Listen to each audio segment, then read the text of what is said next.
सध्या कांद्याचे दर मोठ्या प्रमाणात खाली आलेत आणि याबाबत कृषी मंत्री माणिकराव कोकाटेंनी केंद्र सरकारला जाब विचारणं अपेक्षित आहे। मात्र त्याऐवजी त्यांनी काय केलं तर त्यांनी शेतकऱ्यांना जबाबदार धरलं। त्यामुळे आता माणिकराव कोकाटेंची मंत्रिमंडळातून हकालपट्टी करा अशी मागणी होऊ लागली। पाहूया या सविस्तर रिपोर्टमध्ये। भिकारी सुद्धा 1 रुपया घेत नाही हो, आणि आम्ही 1 रुपयावर विमा देतो गव्हर्नमेंट, त्याचा गैरफायदा लोकांनी घेण्याचा प्रयत्न केला। शेतकरी म्हणतो विम्याचे पैसे पाहिजे, याचे पैसे पाहिजे, मग साखरपुडे करा, मग लग्न करा। एखाद्या शेतकऱ्याला 2-5 हजार रुपये भाव कांद्याला मिळाला म्हणजे बाकीचे गावातले सर्व शेतकरी कांदेच करत सुटतात, हा पण चुकीचा संदेश आहे। तुम्ही जर 50 पट कांदा करायला लागले तर 50 पट केल्यावरती भाव पडणारच आहेत ना।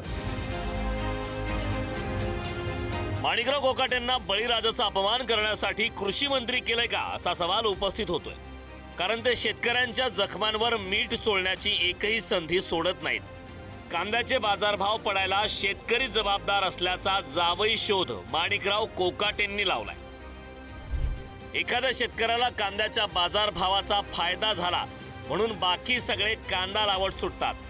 कांद्याची लागवड किती करावी यालाही मर्यादा आहे।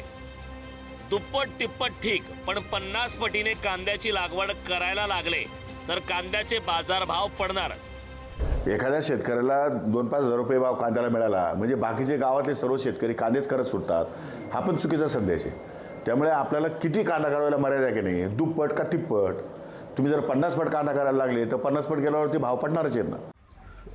माणिकराव कोकाट्यासारख्या बोलभांड आणि बेताल वक्तव्य करणाऱ्या मंत्र्याला खरं तर आता मंत्रिमंडळात ठेवूच नाही। अजितदादांनी समज देऊन सुद्धा त्यांचं बेताल वक्तव्य काही थांबलेलं दिसत नाही।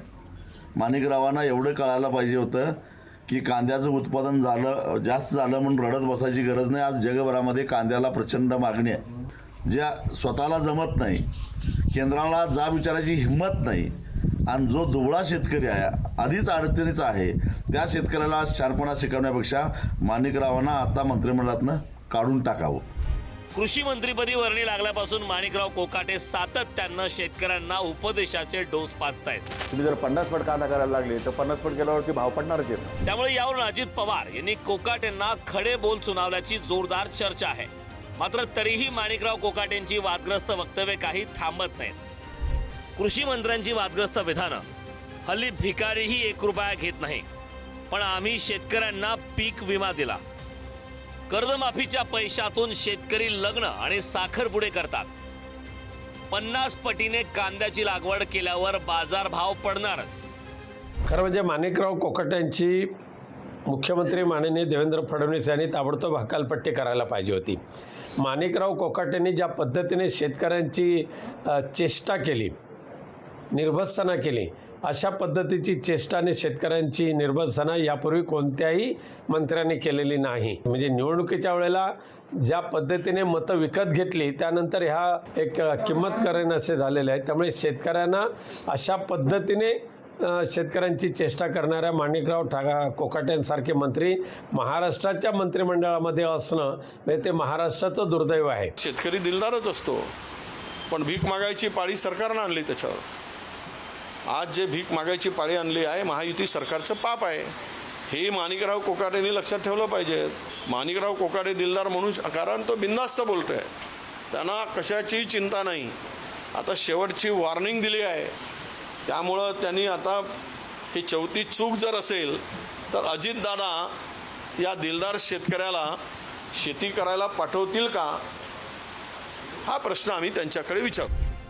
शेतकऱ्यांना सल्ले देणारे माणिकराव कोकाटे 2 घटनांमुळे वादात सापडलेत। मुख्यमंत्री कोट्यातून 2 सदनिका लाटल्या प्रकरणी त्यांना कोर्टानं दोषी ठरवलंय।